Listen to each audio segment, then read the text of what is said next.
Cambodia, a country ravaged by war, terror and poverty, home to a population of nearly 15 million people living in the shadow of a bloody and tragic history. Starting in 1975, the totalitarian rule of the Khmer Rouge led to the death of over 1 million Cambodians from execution, overwork, starvation and disease. Today, Cambodia is one of the most impoverished countries in the world, with the average income sitting at around $260 per year. Cambodia is the third most landmined country in the world, leaving adults and children with amputated limbs and no choice but to beg for their survival. The most painful reality of this country is the fact that over 100,000 children will be orphaned by HIV/AIDS by 2011. At this very moment, nearly 4,000 Cambodian children are living with HIV.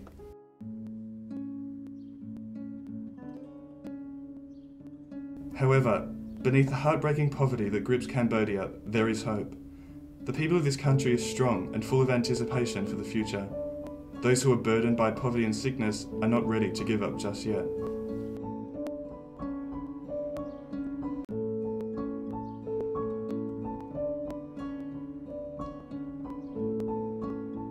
A perfect example of resilience and a willingness to push forward in this country is an orphanage in Kampong Speu province that cares for close to 200 orphaned or abandoned children infected with HIV/AIDS who have no other housing alternative.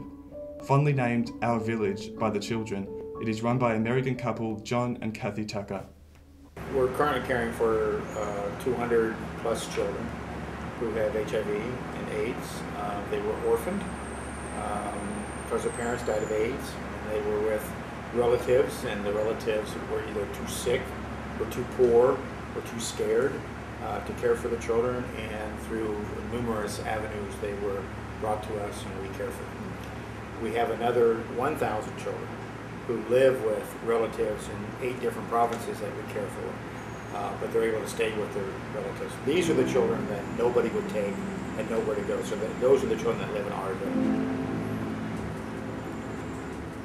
All this that you see here is only 3.5 years old.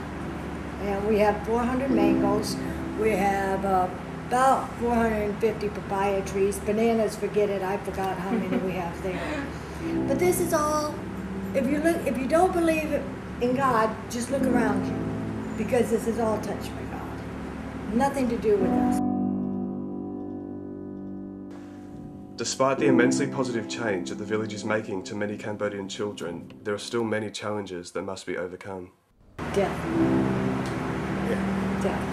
When you have a child with you for anywhere between 1 week to 1 year, and all of a sudden they get real sick and they die, it's very heartbreaking. And some children come to us too late, so we get them the medicine, but it's too late to pull them back.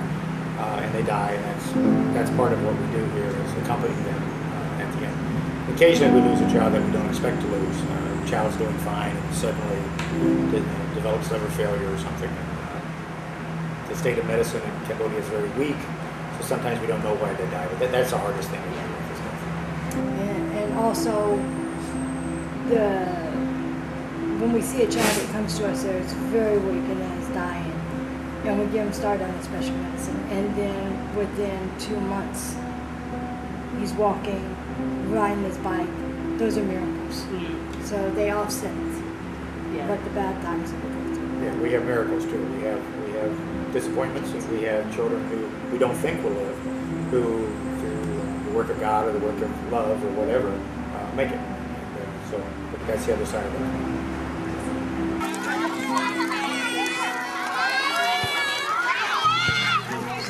The children were dying when they came to us and had no hope or no future at all, and now they're educated, they know about their disease, they know about their place in society, and they will become young ambassadors for people with HIV. So that's the good things that come out of this. So they're alive. Yeah, because when we came to the year 2000, all the kids died. There was no medicine. Yeah. Just 10 years ago, everybody died from this disease in Cambodia. So now the kids don't die. It is clear that not only have the lives of these children been dramatically changed since being brought under the wing of this organisation, but many local staff who are employed to undertake tasks such as tutoring, nursing and farming sustainable food have also been empowered by their jobs. Most of the children who live in the village are orphaned by HIV/AIDS and carry the virus themselves. Others come from families who no longer have the capability or financial resources to care for them. Whatever their circumstances, their lives are changing for the better as they live in hope despite the limitations of their disease. My name is My name is Lisa. My name is Pươn. My name is Anseha. My name is Butterfly. I'm 12 years old. Oh no, not 12. No, I don't 13. No, 11. Basil was left on the Thai border with a woman found him there. His mother had just died in a health center. The father had already deserted the mother. This woman got the child, got Basil, who at that time was called Mark, to a doctor in Bangkok. He was stabilized, and then they realized he had HIV, that he was Cambodian, so they sent him back to Cambodia. A Christian missionary on the border brought him 12 hours by taxi to us because we're the only place that would accept HIV children. He was very sick when he got here. He had TB and AIDS. TB and stage 4 AIDS. He was a very sick little boy. We didn't think he'd make it, and he's one of our miracles. He got the medicine. He was only 4 or 5 months old, and he's now one of our little characters. Now he's in preschool. Yeah, I was just very thankful when we got him through the age, stopped peeing in the fish tank. So. Yeah, he used to like to pee in the fish tank, but he's over that. We're getting through school, and then we're working now very hard, trying to raise money for scholarships for kids to go to college, because we have 4 next year who will be 18 and will graduate from high school. So Basil's got 12 years before that's going to happen, but we expect him to go to university and have a full and fulfilling life. You know, why not? You know, he has HIV, but it's a virus. You know, he can treat that virus every day. So, but he's one of our miracles. Yeah. He's one of our miracles. Yeah, he is definitely blessed. The people of Cambodia have suffered through an unimaginable history and still struggle each day to provide for their family whilst fighting disease and poverty. They don't ask for an easy handout, but simply to catch a break. Although New Hope for Cambodian Children has already done so much for the HIV/AIDS orphans of Cambodia, so much more still needs to be done. The village costs us $400,000 a year to run, and we're always scraping together. Yeah. We're working towards trying to support ourselves. We'll never be able to support 100%, because after all, we're an orphanage taking care of 200 children. But we pay about 1/3 of our running costs with what we grow and and the animals we raise. So, you know, that's a start. Unless we put the children to work in factories and take their money, we can't support ourselves. But we've been blessed with many donations to help us do it. So. And hopefully with the education they get, they never have to go into the sewing factories.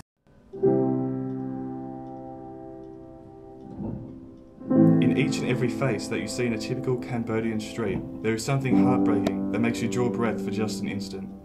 There has been such pain and hardship for so many years that it is impossible to forget.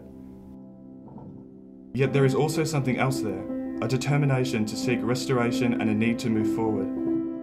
Life as Cambodians know it is changing for the better.